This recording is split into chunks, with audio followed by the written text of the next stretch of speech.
Hello my dear student, brain booster series में आपका फिर से स्वागत है।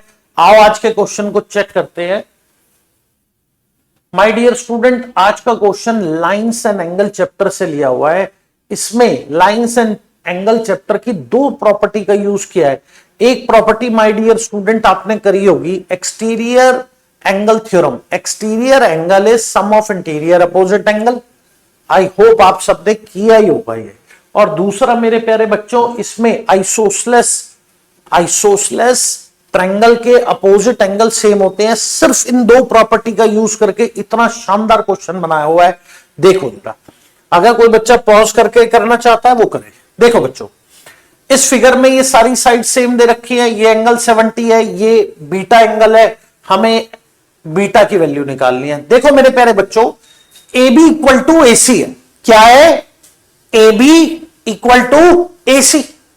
देखो डायग्राम बना हुआ है, ए बी ए सी के इक्वल है, तो इसके अपोजिट एंगल ये बीटा है, तो सर ये भी बीटा हो जाएगा। हाँ या ना? मैंने आपको बताया दो प्रॉपर्टी यूज होंगी। एक, आइसोसलेस ट्रायंगल के अपोजिट साइड्स जो इक्वल है उनके अपोजिट एंगल सेम होंगे। तो ये दोनों अपोजिट साइड सेम है, तो इनके अपोजिट एंगल ये बीटा। मेरे प्यारे बच्चों, अब एक्सटीरियर एंगल क्या होता है? एक्सटीरियर एंगल होता है सम ऑफ इंटीरियर अपोजिट। तो अब देखो बच्चों, ये एक्सटीरियर एंगल क्या होगा? ये बीटा प्लस बीटा, 2 बीटा। अब देखो बच्चों, in triangle B C D, कौन सा? B C D. इसमें बीसी और सीडी सेम है, बीसी और सीडी सेम है। अब जब अपोजिट साइड सेम है तो अपोजिट एंगल भी सेम होंगे। ये 2 बीटा है, तो ये भी क्या होगा मेरे प्यारे बच्चों? 2 बीटा। अब देखो बच्चों, अब गौर से देखना, जो मैं ट्रायंगल बोल रहा हूं एक बार फिगर में देखो। Triangle A C D, triangle A C D, इसका ये एक्सटीरियर एंगल है। अगर ये बीटा है मेरे प्यारे बच्चों, ये 2 बीटा है, तो ये क्या होगा? Sir interior opposite beta plus 2 beta, 3 beta. अब बेटा CD और DE इक्वल दे रखा है, देखो, तो आइसोसलेस ट्रायंगल बन गया ये। तो इसके अपोजिट एंगल ये 3 बीटा, ये 3 बीटा। अब देखो कौन सा ट्रायंगल मैं ले रहा हूं, ट्रायंगल ADE। कौन सा? ADE। ये देख एक्सटीरियर एंगल है, देखो EDA का। इसके इंटीरियर अपोजिट कौन से है? ये 3 बीटा और ये बीटा। तो मेरे प्यारे बच्चों ये क्या हो गया? 4 बीटा।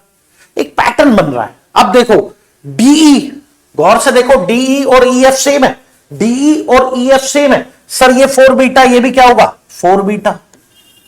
क्यों? आइसोसलेस ट्रायंगल बन गया। अब मेरे प्यारे बच्चों ये एंगल देखो, ये एंगल किसका? ये वाला एंगल किसका एक्सटीरियर एंगल है? देखो किसका? सर AEF का। AEF, गौर से देखो, ये A, ये E, ये F, और AE को एक्सटेंड कर रहे हैं तो वो एक्सटीरियर हो रहा है। वो क्या होगा? Beta plus 4 beta, 5 beta. ऐसे मेरे प्यारे बच्चों EF किसके इक्वल है?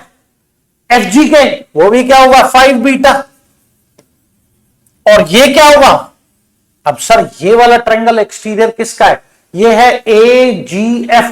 देखो गौर से देखो फिगर में, AGF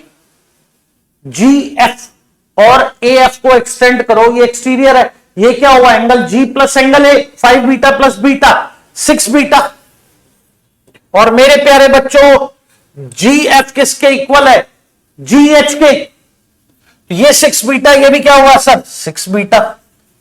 और अब देखो ये एक्सटीरियर एंगल किसके इक्वल है? अब ट्रायंगल देखो AGH और AG को एक्सटेंड करें, तो एक्सटीरियर एंगल बन रहा है, वो किसके इक्वल होगा? A प्लस H के, बीटा प्लस 6 बीटा, 7 बीटा। तो ये वाला एंगल 7 बीटा। अब 7 बीटा और अल्फा सेम आ गए, अल्फा 70 है, 7 beta equal to 70, beta equal to 10। ये इस क्वेश्चन का सॉल्यूशन है। Answer of angle beta is 10। मेरे प्यारे बच्चों एक चीज मेरी हमेशा ध्यान रखना, हमेशा सॉल्यूशन देखने के बाद ना ऐसा लगेगा कि यार ये तो हम भी सोच सकते थे, क्योंकि है तो बेसिक एनसीईआरटी की प्रॉपर्टी, पर मजा तो जब है जब आप अपना दिमाग लगा के इसे सॉल्व करें, एटलीस्ट अटेम्प्ट करें, फिर देखें मैं क्या गलत सोच रहा था, उसके बाद आप सॉल्यूशन देखोगे तो इस क्वेश्चन से आप और ज्यादा सीख पाओगे। हमारे साथ जुड़े रहने के लिए आपका बहुत बहुत धन्यवाद। Thank you very much.